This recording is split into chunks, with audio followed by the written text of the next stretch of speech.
Terima kasih Anda masih bersama kami. Bagi Anda yang baru saja bergabung, kami hadirkan kembali 3 berita utama hari ini.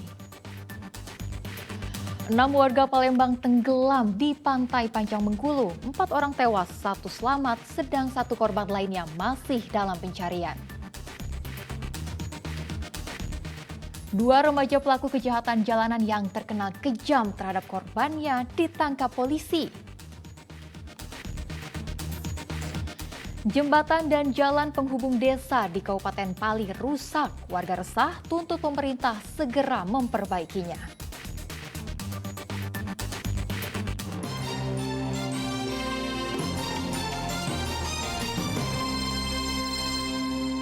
Kita ke informasi selanjutnya. Bupati Ogan Komering Ulu Selatan resmi melantik Sekretaris Daerah Kabupaten Ogan Komering Ulu Selatan yang baru. Rahmatullah terpilih setelah mengalahkan 3 kandidat lainnya dalam proses seleksi secara terbuka.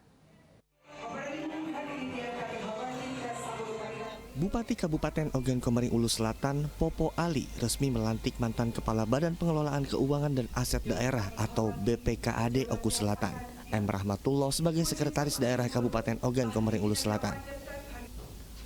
Rahmatullah terpilih setelah mengalahkan 3 kandidat sekda lain dalam proses seleksi terbuka dengan menggunakan sistem merit.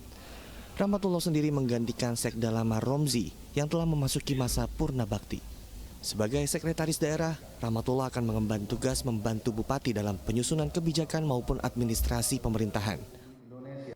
Bahwa saya akan setia dan taat. Momen yang berbahagia ini, kita berharap dengan dilantiknya Sekretaris Daerah baru ini bisa menjadi penggerak motor bagi seluruh organisasi sehingga semakin berpacu menghasilkan performance yang semakin baik untuk mencapai visi dan misi pemerintah daerah Kabupaten Ogan Selatan.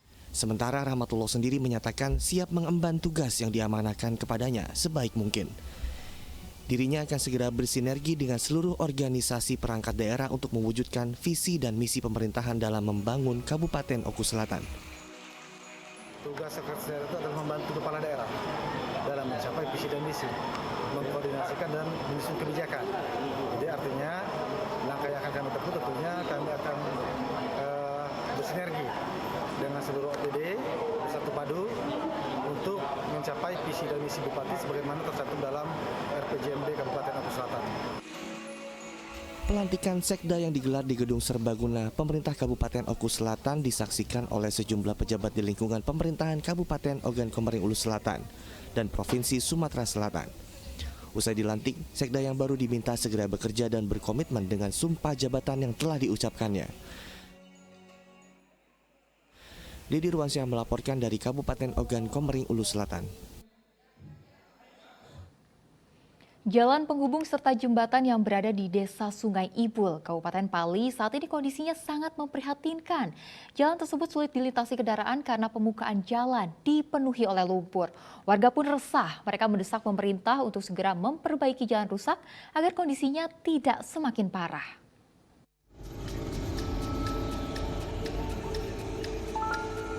Banyak lubang dan dipenuhi lumpur. Seperti itulah kondisi jalan penghubung antar desa di Desa Sungai Ibul, Kabupaten Pali. Kondisi jalan di desa ini sangat memprihatinkan. Apalagi jika hujan turun, permukaan jalan menjadi licin karena lumpur dan sulit dilintasi oleh mobil maupun sepeda motor. Padahal jembatan ini baru saja diperbaiki pada tahun 2022 lalu dengan menelan biaya sebanyak 5 miliar rupiah. Diduga pembangunan jalan dan jembatan ini belum sepenuhnya rampung, sehingga mengganggu aktivitas warga. Menyayangkan dengan adanya dibangunan jembatan ini yang tidak sesuai kehendak masyarakat. Dan pembangunan ini yang berhak menyelesaikan bangunan ini tolong terjun ke lapangan dan segera diperbaiki. Karena sudah merugikan masyarakat yang melalui jalan ini. Warga berharap infrastruktur di Desa Sungai Ibul ini dapat segera diperbaiki oleh pemerintah setempat. Sebab kondisi ini dapat mengganggu roda perekonomian masyarakat setempat untuk mengangkut hasil perkebunan mereka. Dedi Ruansyah melaporkan dari Kabupaten Pali.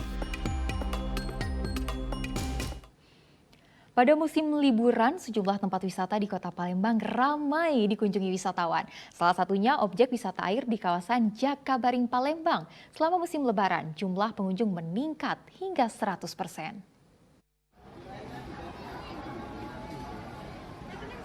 Musim liburan biasanya dimanfaatkan banyak orang untuk berekreasi dengan keluarga, teman, maupun orang terdekat.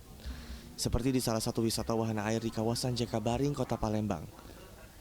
Pada musim liburan, tempat ini ramai dikunjungi wisatawan. Sejak pagi hari, mereka rela antri di depan loket wisata air. Di sini para pengunjung dapat mencoba berbagai wahana, mulai dari wahana ember tumpah, kolam anak, kolam arus, hingga seluncuran. Tak hanya wisatawan lokal, pengunjung yang datang juga berasal dari luar Kota Palembang.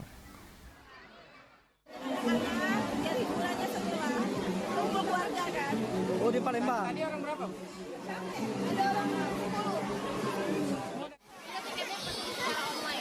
Beli online ya? Ini termasuk mahal apa gimana, Mbak? Di sini apa nih, Mbak, yang banyak menarik tuh?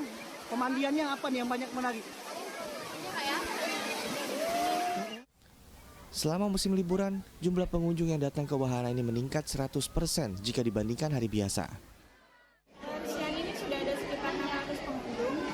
Ada mungkin nggak prediksi bakal 1.000 pengunjung ya? Kemungkinan ada kalau di hari ini. Kebanyakan pengunjung dari mana nih, Bu, datang? Dari luar kota. Oh, kebanyakan dari luar kota. Untuk harga tiket masuk ke wisata air, pengunjung dapat membayar sebesar Rp40.000 di hari Senin hingga Jumat. Sedang di hari libur, pengunjung dapat membayar Rp50.000 hingga Rp60.000 per orang. Dedi Ruansyah melaporkan dari Kota Palembang. Siaran berita televisi termasuk siaran berita lokal kini tak hanya bisa disimak di daerah masing-masing. Seluruh berita lokal Biro Daerah maupun SSJ News yang tayang di SCTV dan Indosiar juga bisa disimak melalui kanal YouTube Liputan 6, kapan saja dan dari mana saja.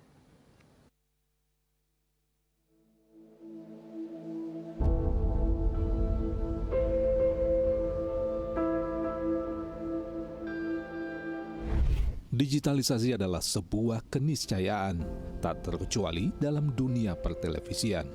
Perkembangan teknologi internet membuat akses pemirsa televisi yang selama ini menonton tayangan berita hanya melalui siaran terestrial atau satelit, kini punya pilihan untuk menonton berita apapun, kapanpun, dan dari manapun melalui sambungan internet. Tak mau ketinggalan, stasiun Biro Daerah untuk 5 kota besar, yaitu Bandung, Semarang, Makassar, Palembang, dan Medan sudah bisa ditonton melalui kanal YouTube Liputan 6 SCTV sejak tanggal 16 Desember 2021 secara bertahap.